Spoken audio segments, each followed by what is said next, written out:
ओम शांति। मेरे मीठे मीठे भाई और बहनों, बाबा के इस अनमोल खजाना यानी ज्ञान रूपी मुरली को जन जन तक पहुंचाना हम सब की कर्तव्य नहीं बल्कि धर्म है। मैं तो अपना धर्म निभा रही हूँ। अब आपकी बारी। आप भी अपनी व्हाट्सएप और फेसबुक और दूसरे सोशल मीडिया के ग्रुप में शेयर कीजिए।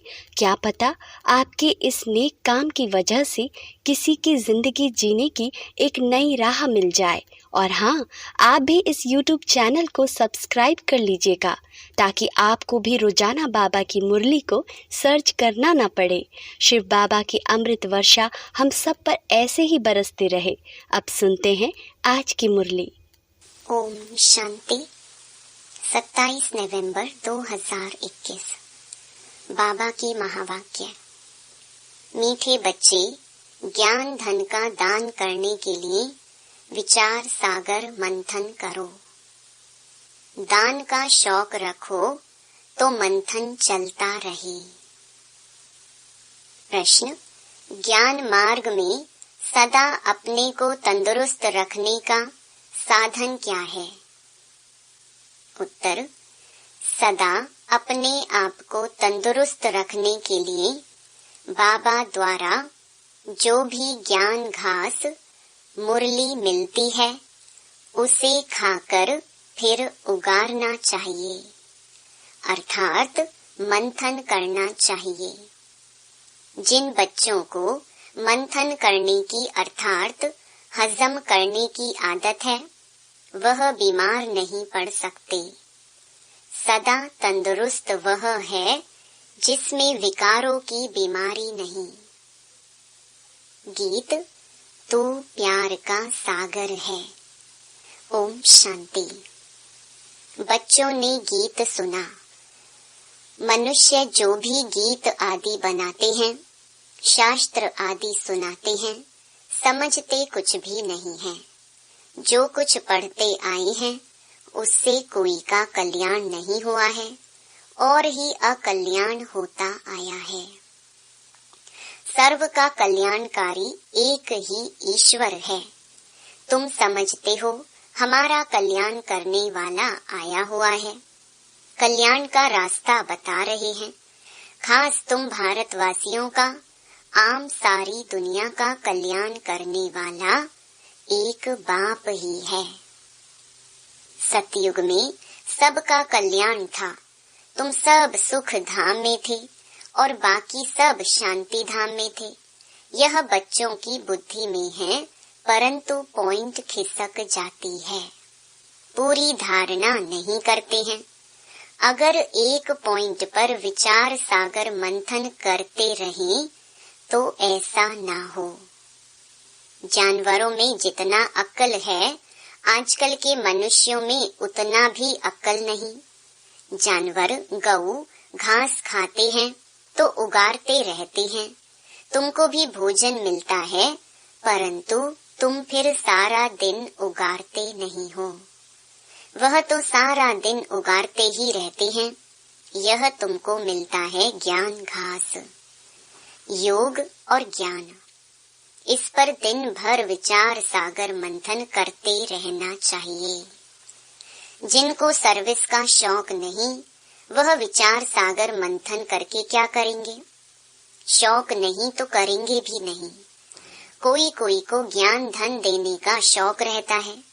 गौशाला में मनुष्य जाकर गौओं को घास आदि देते हैं, वह भी पुण्य समझते हैं।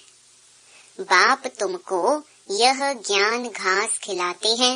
इस पर विचार सागर मंथन करते रहेंगे तो खुशी में रहेंगे और सर्विस का शौक भी होगा। कोई लोटा भर लेते हैं अथवा बूंद लेते हैं, वह भी स्वर्ग में चले जाएंगे। स्वर्ग के द्वार तो खुलने ही हैं। यूं तो ज्ञान सागर को हप करना है। कोई तो सारा हप करते हैं, कोई तो बूंद लेते हैं, फिर भी स्वर्ग में तो जाएंगे। बाकी जितना जितना धारणा करेंगे उतना ऊंच पद पाएंगे। बाकी स्वर्ग में एक बूंद से भी चले जाएंगे। मनुष्य मरते हैं तो उनको गंगा की एक बूंद देते हैं। कोई कोई घर में सदैव गंगा जल ही पीते हैं।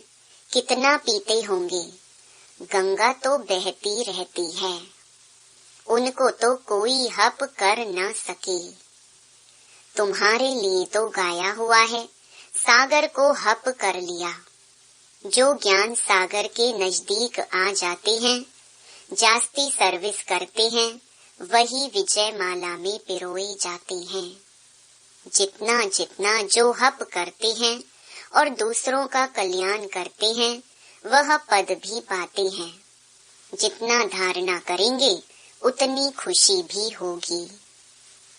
धनवान को खुशी होती है ना। जिनके पास बहुत अथाह धन होता है, दान करते हैं, कॉलेज, धर्मशाला, मंदिर आदि बनवाते हैं, तो उन्हें इतनी खुशी भी रहती है। यहाँ तो तुमको मिलते हैं अविनाशी ज्ञान रतन, 21 जन्मों के लिए अविनाशी खजाना। जो अच्छी रीति धारण कर फिर दान भी करते हैं, उन्हें अच्छा पद मिलता है। कोई कोई बच्चे लिखते हैं, बाबा हमको दिल होती है नौकरी छोड़ इस रूहानी सर्विस में लग जाएं, प्रोजेक्टर प्रदर्शनी लेकर फिरते रहें। एक बूंद भी कोई को मिलेगी तो कल्याण हो जाएगा। सर्विस का बहुत शौक है। बाकी हर एक की अवस्था को बाबा जानते हैं। सर्विस के साथ फिर गुण भी चाहिए। ना क्रोध होना चाहिए, ना कोई उल्टा सुल्टा ख्याल आना चाहिए। विकारों की कोई भी बीमारी ना हो। तंदुरुस्ती अच्छी चाहिए।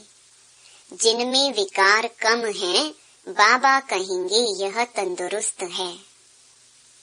बाबा महिमा करेंगे ना। गाया हुआ भी है, कौन कौन अच्छे महारथी हैं।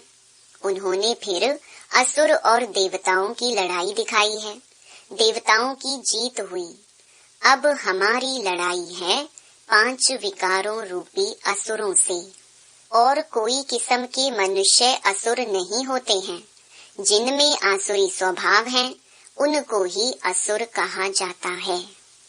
नंबर 1 आसुरी स्वभाव है काम का, इसलिए सन्यासी भी इसे छोड़ भागते हैं। इन आसुरी अवगुणों को छोड़ने में मेहनत लगती है। रहना भी गृहस्थ में है, परंतु आसुरी स्वभाव छोड़ना है।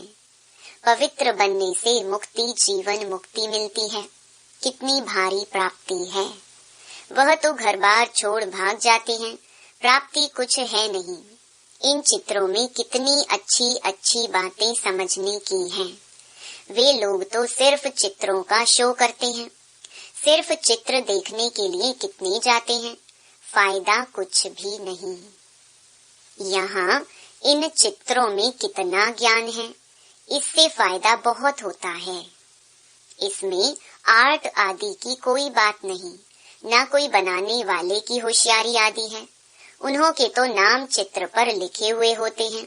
आर्टिस्ट को भी इनाम मिलता है। कई इतना समझते हैं, हाँ बाप को तो जरूर याद करना चाहिए। इतना कहा तो भी प्रजा बनी। प्रजा तो अथाह बननी है। मैं तो हूँ ज्ञान का सागर। एक बूंद भी किसको मिलने से स्वर्ग में आ ही जाएंगे। तुम समझते हो प्रदर्शनी मेले से बहुतों का कल्याण होता है। ईश्वर कल्याणकारी है ना। तुम्हारा भी कल्याण हो रहा है, परंतु इसमें फिर अपना विचार सागर मंथन करता रहे, स्मृति में लाता रहे तो बहुत फायदा होगा। उल्टी सुल्टी बातें तो एक कान से सुन, दूसरे कान से निकाल देनी चाहिए। बाप कहते हैं, मैं तुमको बहुत अच्छी बातें सुनाता हूँ। नंबर 1 मुख्य बात एक ही है, कोई को भी बाप का परिचय दो। बस एक बाप को याद करो, वही सब कुछ है। भक्ति मार्ग में बहुत ऐसे होते हैं। बोलो आप तो यह बहुत अच्छा करते हो, अंगुली से इशारा करते हैं। सब कुछ परमात्मा कराते हैं। वह सबका कल्याणकारी ऊपर में रहते हैं। रहती तो तुम आत्माएं भी वहाँ ही हो। यह सारी ज्ञान की बातें तुम अभी समझते हो। बाप कहते हैं, बच्चे, अभी तुम्हारा यह कपड़ा माना शरीर सड़ गया है। सतयुग त्रेता में कितना अच्छा वस्त्र था, अब सड़ा हुआ वस्त्र कहाँ तक पहनेंगे? परंतु यह कोई भी समझते नहीं है। बाप आकर जब समझाएं तब समझें। अभी तुम बच्चे समझते हो ज्ञान देने वाला है ही एक बाप, वह है सागर।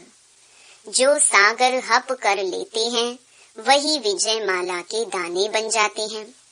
वो सदैव सर्विस पर ही तत्पर रहते हैं। बाबा आए ही हैं बच्चों को पावन बनाने।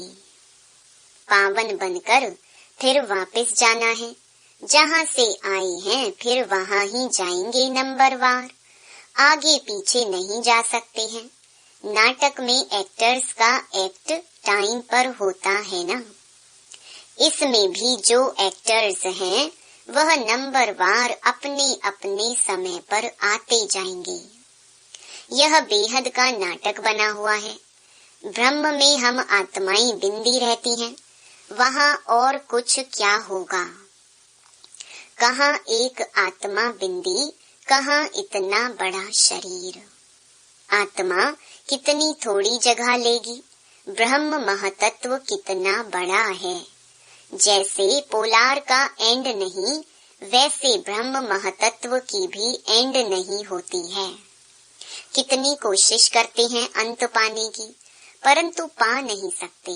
कितना माथा मारते रहते हैं, परंतु कोई चीज ही नहीं जिसको पकड़े या पार जाए। साइंस का घमंड कितना है, कुछ भी फायदा नहीं।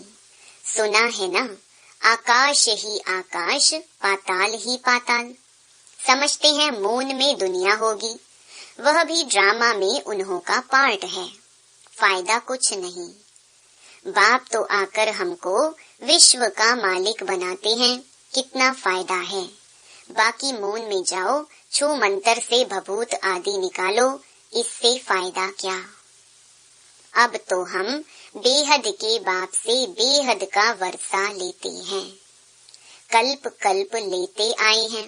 वर्ल्ड की हिस्ट्री ज्योग्राफी रिपीट होती है। यह चक्कर फिरता रहता है। दुनिया में पहले सिर्फ भारत ही था। भारतवासी ही विश्व के मालिक थे। वहाँ देवताओं को कोई खंड का मालूम नहीं रहता। यह तो बाद में वृद्धि को पाते हैं। नए नए धर्म स्थापक आकर अपना अपना धर्म स्थापन करते हैं। बाकी वह कोई सदगति तो नहीं करते हैं, सिर्फ धर्म स्थापन करते हैं। उनका क्या गायन होगा? मुक्ति धाम से आते हैं पार्ट बजाने। मनुष्य कहते हैं मोक्ष में बैठे रहें। इस आवागमन के चक्कर में आए ही क्यों, परंतु इसमें तो आना ही है, पुनर्जन्म लेना ही है, फिर वापस जाना है। यह बना बनाया ड्रामा का चक्कर है। लाखों वर्ष का ड्रामा तो कोई होता ही नहीं। यह तो नेचुरल अनादि ड्रामा है। इसको कहा जाता है ईश्वरीय कुदरत। रचता और रचना की जो कुदरत है उसको जानना होता है। ऐसा कोई मनुष्य नहीं जो बैठकर पुरुषार्थ करे सृष्टि चक्र को जानने का। यह सृष्टि का चक्र कैसे फिरता है, यह ख्याल करना आएगा ही नहीं। सबसे पुराने से पुराना चित्र है शिवलिंग का। खुदा आया हुआ है, फिर उसका यादगार बनाते हैं। पहले जब शिव की पूजा शुरू होती है तो हीरे का लिंग बनाते हैं। फिर जब भक्ति रजो तमो हो जाती है तो पत्थर का भी बनाते हैं। शिव बाबा तो हीरों का नहीं है, वह तो एक बिंदी है। पूजा के लिए बड़ा बनाते हैं। समझते हैं हम हीरे का शिवलिंग बनाएं। सोमनाथ के इतने बड़े मंदिर में एक बिंदी रखें तो समझ में भी ना आए। बाप समझाते हैं भक्ति मार्ग में क्या क्या होता है। साइंस वाले इन्वेंशन करते रहते हैं, अच्छी अच्छी चीजें निकालते रहते हैं, विनाश के लिए भी निकालते रहते हैं। आगे बिजली थोड़ी ही थी, मिट्टी का दीपक जलाते थे। बाप समझाते हैं, मीठे मीठे बच्चे, थोड़े में राजी मत हो जाओ, अच्छी रीति धारण कर सागर को हप करो। जो अच्छी सर्विस करेंगे तो पद भी अच्छा पाएंगे। सारा दिन खुशी का पारा चढ़ा रहना चाहिए। यह तो छी दुनिया है, अब यहाँ से जाएंगे। पुरानी दुनिया तो खत्म होनी ही है, तैयारियां हो रही हैं। बाकी थोड़े दिन हैं, इसमें भी कितनी सर्विस करनी है। सारे भारत में तो क्या, विलायत में भी सब तरफ चक्कर लगाना है। अखबारों द्वारा विलायत के कोने कोने तक भी पता लग जाना है। इस सीढ़ी आदि से झट समझ जाएंगे, बाप आता ही है बच्चों को फिर से स्वर्गवासी बनाने। बरोबर लक्ष्मी नारायण भारत में ही राज्य करके गए हैं। महिमा तो बहुत करते हैं कि भारत प्राचीन देश है। बहुत महिमा करते हैं, भारत ऐसा था, भारत में ऐसी पवित्र देवियां थीं। तुम जानते हो, हम बाप से 21 जन्मों की प्रारब्ध पाते हैं। बाप बिल्कुल सिंपल पढ़ाते हैं, दिखाते हैं। द्रौपदी के पांव दबाए, वह भी कुछ है नहीं। यह तो बाबा कहते हैं, बच्चे भक्ति मार्ग में धक्के खाकर थक गए हैं, अब हम तुम्हारी थक दूर करते हैं।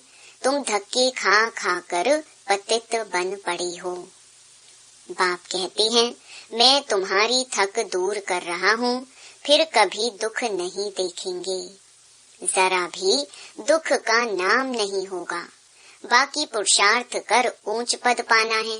अच्छा पद पाएंगे तो कहेंगे ना, इसने पास्ट जन्म में अच्छे कर्म किए हैं। गायन तो होता है ना, परंतु कोई जानते नहीं है कि इन्होंने कब पुरुषार्थ कर यह पद पाया। अभी बाप तुमको ऐसे कर्म सिखलाते हैं, तुमको भी कहते हैं अच्छे कर्म कर ऊंच पद पाओ। यहाँ मनुष्य के कर्म विकर्म होते हैं, वहाँ तो है ही स्वर्ग। कर्म अकर्म होते हैं, वहाँ यह ज्ञान रहता नहीं है। बाप कहते हैं, कर्मों की गति मैं जानता हूँ। इस समय जो अच्छा कर्म करेंगे वह फल भी अच्छा पाएंगे। यह कर्म क्षेत्र है। कोई बहुत अच्छे कर्म करते हैं, कोई है जिन्हें सर्विस की ही तात लगी रहती है। पूछते हैं, बाबा हमारे में कोई खामी है क्या? नहीं, सर्विस तो जितनी कर सकेंगे उतनी करेंगे। सर्विस वृद्धि को पाती रहेगी, सर्विस करने वाले भी निकलते जाएंगे। दिल में आथत है, बाकी थोड़े रोज हैं। अब ऐसा पुरुषार्थ करें जो वहाँ भी ऊंच पद पाएं। बाबा यह ज्ञान घास खिलाते हैं, कहते हैं उगारते रहो तो धारणा पक्की हो जाए, खुशी का पारा भी चढ़े। बहुत सर्विस करनी है, बहुतों को पैगाम देना है। तुम पैगंबर के बच्चे पैगंबर हो। एक दिन बड़े अखबारों में भी तुम्हारे चित्र पड़ेंगे। विलायत तक तो अखबारें जाती है ना, चित्रों से समझ जाएंगे यह नॉलेज तो गॉड फादर की है। बाकी मेहनत है मन मनाभव होने की, वह भारतवासी ही मेहनत करते हैं। अच्छा, मीठे मीठे सिके लधे बच्चों प्रति मात पिता बाप दादा का याद प्यार और गुड मॉर्निंग। रूहानी बाप की रूहानी बच्चों को नमस्ते। धारणा के लिए मुख्य सार। पहला, बाप जो अच्छी अच्छी बातें सुनाते हैं उन पर विचार सागर मंथन कर बहुतों का कल्याणकारी बनना है। उल्टी सुल्टी बातें एक कान से सुन दूसरे से निकाल देनी है। दूसरा, कोई भी आसुरी स्वभाव है तो उसे छोड़ना है। बाप जो ज्ञान घास खिलाते हैं उसे उगारते रहना है।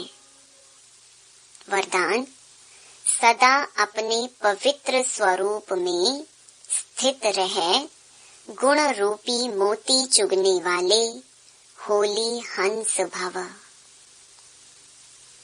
आप होली हंसों का स्वरूप है पवित्र और कर्तव्य है सदैव गुणों रूपी मोती चुगना। अवगुण रूपी कंकड़ कभी भी बुद्धि में स्वीकार न हो, लेकिन इस कर्तव्य को पालन करने के लिए सदैव एक आज्ञा याद रहे कि ना बुरा सोचना है, ना बुरा सुनना है, ना बुरा देखना है, ना बुरा बोलना है। जो इस आज्ञा को सदा स्मृति में रखते हैं वह सदा सागर के किनारे पर रहते हैं।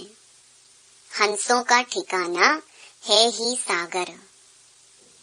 स्लोगन, चलते फिरते फरिश्ता स्वरूप में रहना, यही ब्रह्मा बाप की दिल पसंद गिफ्ट है।